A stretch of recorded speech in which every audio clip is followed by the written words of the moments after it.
Assalamualaikum warahmatullahi wabarakatuh. Halo, ketemu lagi di Ruang Belajar IPS. Hari ini, materi yang kita bahas, faktor penyebab dan penghambat perubahan sosial budaya. Tujuan pembelajarannya, siswa mampu menjelaskan faktor-faktor penyebab dan penghambat terjadinya perubahan sosial budaya. Kita lanjut dengan semangat pagi.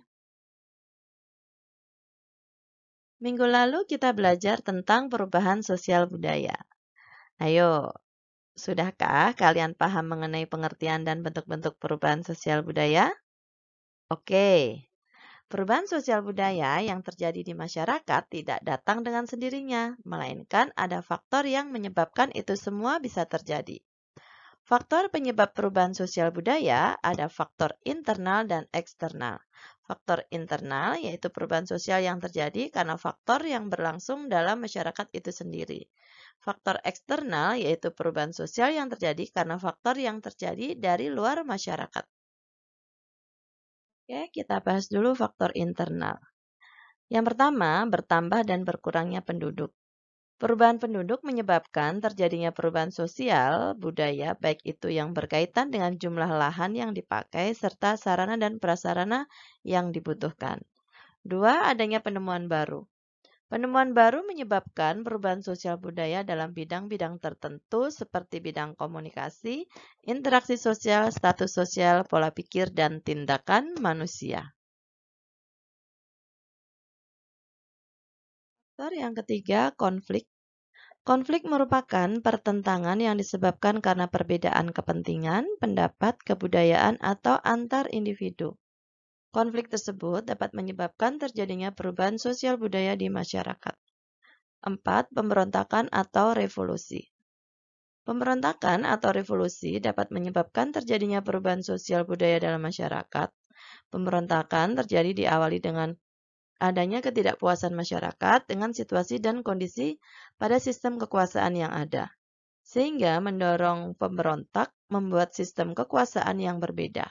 Contohnya, Indonesia mencapai kemerdekaan 17 Agustus 1945.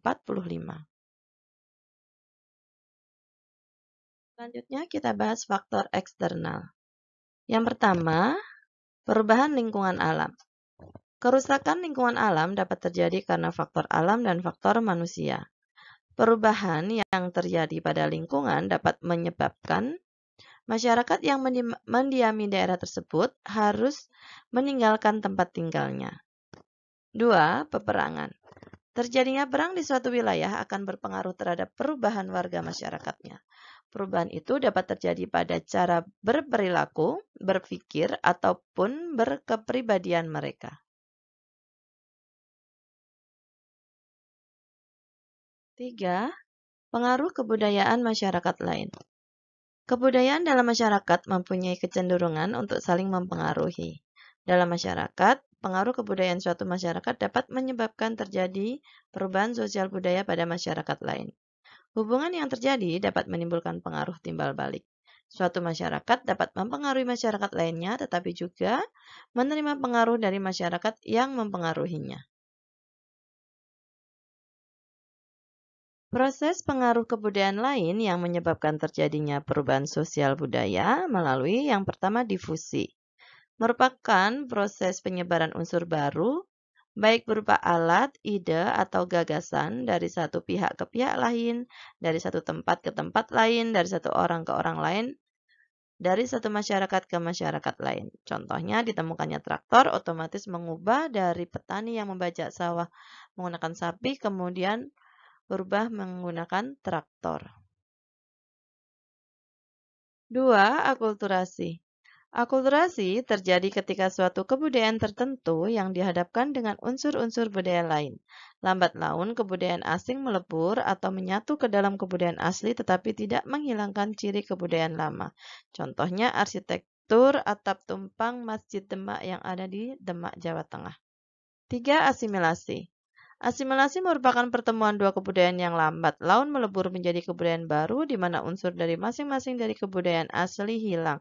Contohnya perkawinan campuran orang Indonesia dengan orang dari negara lain. 4. Penetrasi. merupakan proses perembasan unsur budaya kepada suatu masyarakat baik secara damai ataupun paksaan. Contohnya ketika terjadi imperialisme modern. Selanjutnya yang kelima invasi, yaitu masuknya unsur kebudayaan asing ke dalam kebudayaan setempat dengan peperangan atau penaklukan bangsa asing terhadap bangsa lain. Contohnya penjajahan yang dialami Indonesia oleh bangsa Belanda dan Jepang. 6. Milenarisme. Salah satu bentuk kebangkitan yang berusaha mengangkat golongan masyarakat yang tertindas yang telah lama menderita dalam kedudukan sosial yang rendah. Contohnya revolusi industri yang terjadi di negara Perancis. Selanjutnya, kita bahas faktor penghambat perubahan sosial budaya. Yang pertama, kehidupan masyarakat yang terasing. Hal ini terjadi karena kondisi daerah yang terisolasi dari jalur komunikasi dan transportasi. Hal ini menghambat terjadinya perubahan sosial budaya. 2. Perkembangan ilmu pengetahuan yang terlambat. Ilmu pengetahuan merupakan jendela dari perubahan sosial budaya. Ketika ilmu pengetahuan dalam masyarakat lambat, maka perubahan sosial budaya akan berjalan dengan lambat. Contohnya suku-suku pedalaman yang ada di negara kita. 4. Sikap masyarakat yang tradisional.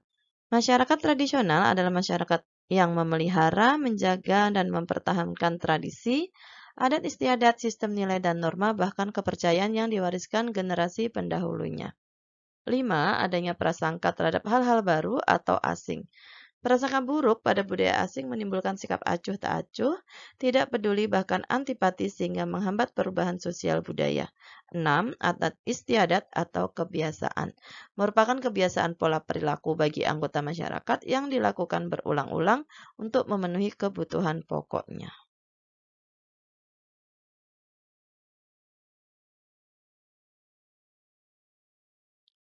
Kesimpulannya, dari apa yang kita pelajari hari ini, manusia memiliki sifat dasar yaitu dinamis, manusia selalu bergerak, berkembang, dan mengalami perubahan sesuai dengan zamannya.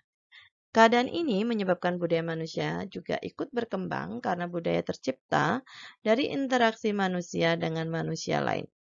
Sehingga, jika manusia berkembang dan mengalami perubahan, otomatis budaya juga mengalami perubahan. Alhamdulillah, selesai sudah pembelajaran kita hari ini. Tetap semangat belajar, patuhi protokol kesehatan, dan ingat, stay at home. Ketemu lagi di ruang belajar IPS selanjutnya. Bye-bye. Wassalamualaikum warahmatullahi wabarakatuh.